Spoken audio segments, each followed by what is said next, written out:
அப்போ அவர் பேர் ராஜேஷ்ன்னு எல்லாருக்கும் தெரியும். அப்போ சூரியன் தான் ராஜா. இஸ்ஸுங்கிற சத்தம் பூரா பாம்பு. அது ராகு கேது கூட சேர்ந்துச்சுன்னா இஸ்ஸுங்கிற சத்தம் வந்துடும். இப்போ உதாரணமாக இப்போ மேக்னெட்டுக்குன்னு ஒரு பிளானெட் இருக்குது. இப்போ செவ்வாங்கிறது மேக்னெட்டு, சனிங்கிறது இரும்பை மேக்னெட் சட்டுன்னு இழுத்துரும். இது செவ்வாய் சனி காம்பினேஷன். இப்போ உதாரணமாக திரு விஜயகாந்த் ஐயா அவங்க ஜாதகத்தில் செவ்வாய் சனி காம்பினேஷன் இல்லாமல் விஜயகாந்த்னு பேர் வராது. குரு செவ்வாய் சனி காம்பினேஷன் அவர் ஜாதகத்தில் இருக்கும், காம்பினேஷன் இருக்கும், இல்லாமல் இந்த பேர் வராது. அதே மாதிரி சூப்பர் ஸ்டார் ரஜினிகாந்த் ஐயா அவர் ஜாதகத்தில் பார்த்தீங்கன்னா அங்கே சந்திரன் சனி செவ்வாய் காம்பினேஷன் தொடர்பு இல்லாமல் ரஜினிகாந்த்னு பேர் வராது.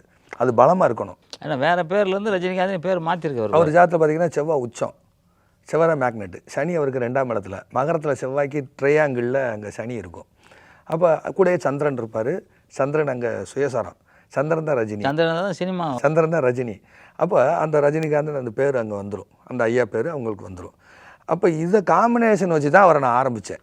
ஃபஸ்ட்டு 1.5 மணி நேரம் உலகளாவிய விஷயங்கள் பேசினார். காரல் மார்க்ஸ்லேருந்து டாக்டர் கலைஞர் ஐயாவிலேருந்து எல்லாரும் அவங்களுடைய பழகிய நட்பு, அவங்களுடைய பெரிய பெரிய மேதைகளுடைய தொடர்பு, புரட்சித் தலைவர் எம்ஜிஆர் அவங்க, நம்ம மறைந்த முதலமைச்சர் அம்மா, இப்படி எல்லாருடைய தொடர்புகளை பற்றி அவர் 1.5 மணி நேரம் பேசிகிட்டே இருக்கார். அவர்கிட்ட போய் என்னை பரிசோதிங்க நான் வாண்டடாக போய் பேச முடியாது. ஏன்னா வயசில் பெரியவங்க, அவங்க கோபத்துக்கு நம்ம ஆளாயிடக்கூடாதுன்னு பொறுமையாக உட்காந்தே இருந்தேன். அதுக்கு பிறகு ஆரம்பித்தேன். ஐயா உங்கள் ஜாதகத்தில் சூரிய ராகு காம்பினேஷன் இருக்கா, ஏன் கேட்குறீங்க அப்படின்னாரு. ஐயா உங்களுக்கு அந்த காம்பினேஷன் இல்லாமல் உங்களுக்கு இந்த ராஜேஷுங்கிற பேர் வராது, எப்படி அப்படின்னாரு. சூரியன் தான் ராஜாங்க ஐயா.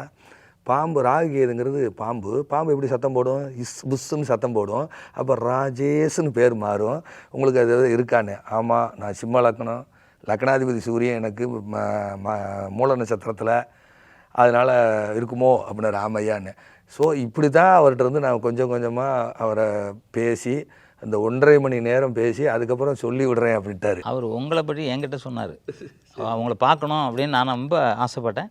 அது நக்கீரன் குடும்பம் வந்து என்னை சேர்த்து வச்சுருக்கேன்னு நினைக்கிறேன். உண்மையாக ரொம்ப சந்தோஷமாக இருக்குது எனக்கு. அவர் ஜோதிடத்தில் என்னை பொறுத்தவரை ஒரு லயன், அவர் சிங்கம்.